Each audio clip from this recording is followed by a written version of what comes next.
శ్రీ గణేశ శారదా గురుభ్యో నమ. మరి ఈరోజండి కృష్ణాష్టమి కదా.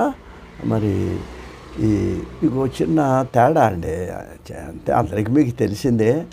రామావతార కృష్ణావతారాల్లో ఉన్న తేడా ఏమిటి అనేది కనుక మనం ఎందుకంటే ఈ అవతారాలన్నింటిలో కూడానండి మన పెద్దవాళ్ళు ఏం చెబుతారంటే పరిపూర్ణ అవతారాలట అండి. రెండు కూడా పూర్తిగా దైవంగానే, ఒకళ్ళేమో మనిషి రూపంలోనే దైవంగా ఉన్నారు, పైకి మనిషిగానే కనిపించాడు.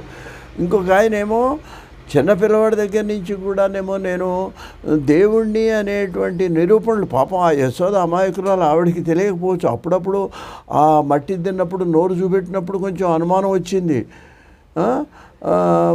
నందగోపుడికి మాత్రం గ్రహించేశాడు, ఈయన అమ్మో ఈయన దేవుడే రా బాబు అని గ్రహించేశాడు. బలరాముడికి తెలుసు, ఆ అమాయకురాలకు మాత్రం తెలియదు. ఆయన తన పిల్లవాడనే భావించిందండి ఆ తల్లి.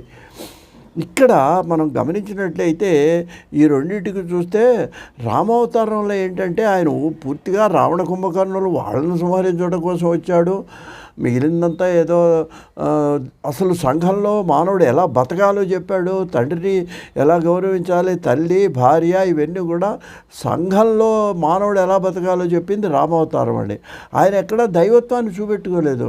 ఎక్కడెక్కడ ఈ భార్య కోసం ఏడుస్తుంటే అందరూ కొంతమంది మన వాళ్ళు అడిగితే ఏం చెప్పాడండి, ఆత్మానం మానుషం మన్యానండి, నేను మనుషునే కదవయ్యా అంటాడు. ఆ విధంగా ఆయన మానవులు ఎలా ప్రవర్తించాలో, ఎలా భార్యాభర్తలు ఉండాలో, ఎలా తల్లిదండ్రులతో ప్రవర్తించాలో చెప్పిన అవతారం రామావతారం.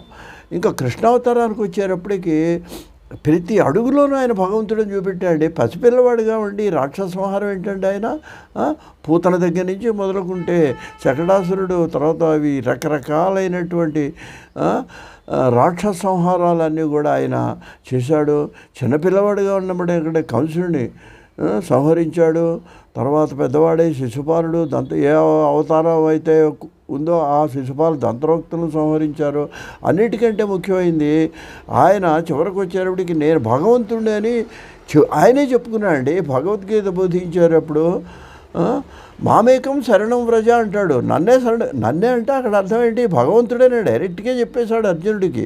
వీడు కూడా కొన్ని సందర్భాల్లో ఆయన భగవంతుడనేటు ఆ భగవద్గీత విన్న తర్వాత వణికిపోయినాడండి అర్జునుడు. బావా ఎంత పొరపాటు చేశానయ్యా, ఇప్పటిదాకా నువ్వు నా బంధువు అని భుజం మీద చేతులేసుకుని ఆ విశ్వరూప సందర్శనం అయిపోయేటప్పటికి కళ్ళంబడి నీళ్లు గారుతూ అప్పటికి భగవతత్వం ఆయనకు అర్థమైందంటే అర్జునుడికి. అందువలన రెండు పరిపూర్ణ అవతారాలైనా, ఒకటేమో మానవులు ఎలా జీవించాలో చెప్పాడు, రెండో